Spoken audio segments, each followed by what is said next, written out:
Hello, good morning student.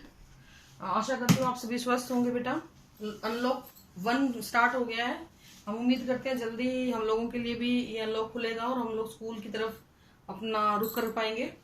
तो बेटा आज हम लोग बात करेंगे जेनेटिक डिसऑर्डर की। ठीक है, हमने लास्ट लेक्चर में क्रोमोसोमल डिसऑर्डर की बात की थी, जिसमें हमने बात की थी अलग अलग डिजीज के बारे में, like down syndrome, Klinefelter syndrome and Turner syndrome. आज हम बात करेंगे जीन रिलेटेड डिसऑर्डर्स की। कौन कौन से डिसऑर्डर्स होते हैं?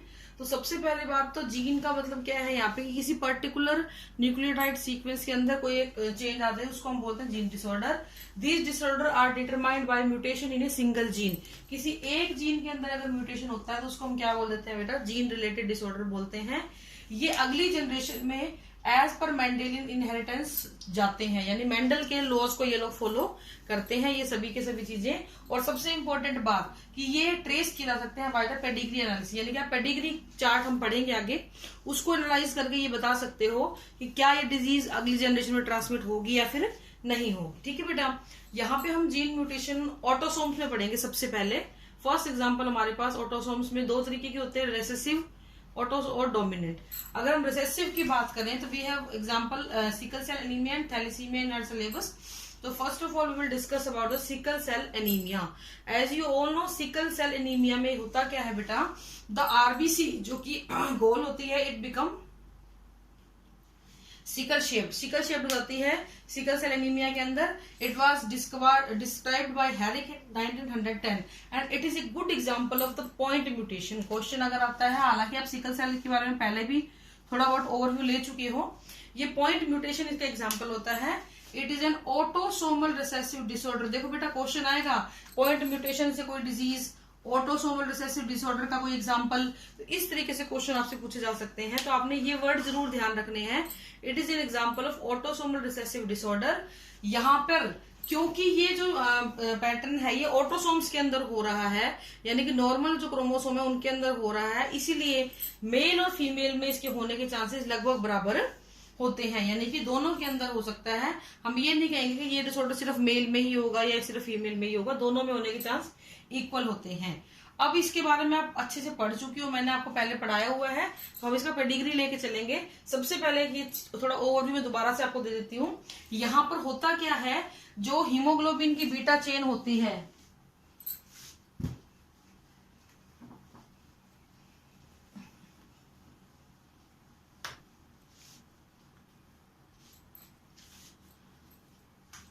The beta chain of haemoglobin, उसमें 6 जैसे 2 3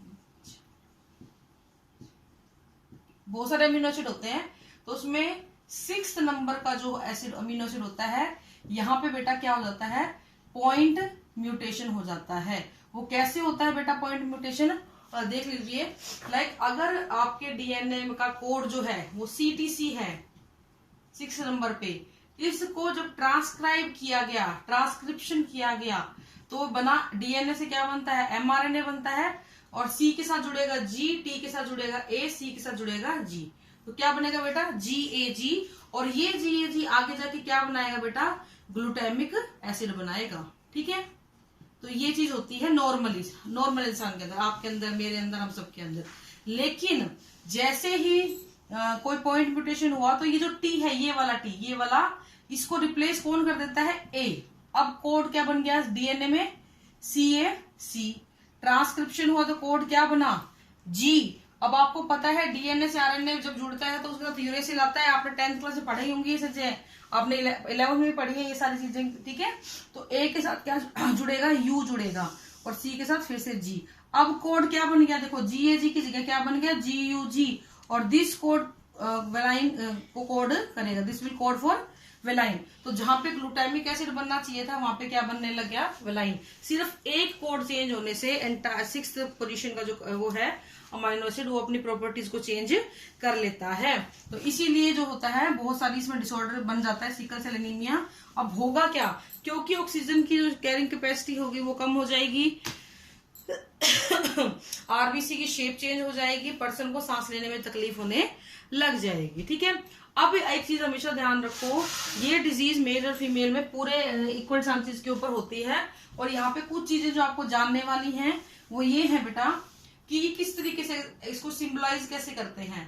अगर कोई इंसान, क्योंकि हीमोग्लोबिन पे ब्लड से रिलेटेड है ना, तो अगर ऐसे दिख रहा है तो क्या है, वो नॉर्मल है। सिकल सेल के जीन को हम लोग HbS से डिनोट करते हैं। अगर हेट्रोजाइगस कंडीशन है, ऐसे है, तो वो पर्सन कैसा होगा बेटा, डिजीज्ड होगा, यानी उसको ये बीमारी हो चुकी है। अगर ये कंडीशन मिलती है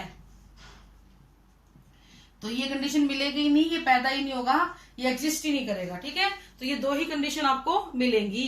यहाँ पर एक पेडिग्री मिली हुई है, मैं यहाँ इस वाले को ये लिखा रहने देती हूँ, दोबारा इसको यहाँ पे लिखूंगी, तो आप ये चीजें ध्यान रखिए। ठीक है, अब देखिए जरा इन्होंने क्वेश्चन क्या दिया हुआ है बेटा।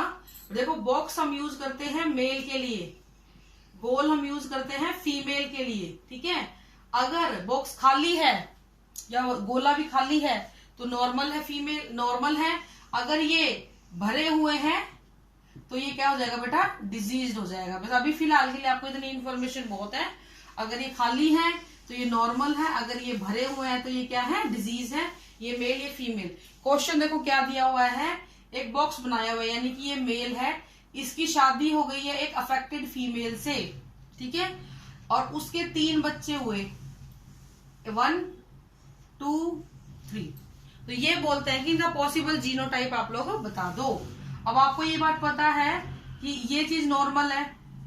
ठीक है, क्योंकि नॉर्मल है, इसकी शादी हो गई एक डिजीज्ड से। मैंने आपको बताया था ये वाली कंडीशन कैसी होती है, डिजीज्ड की होती है। अब इनके गैमेट बनेंगे।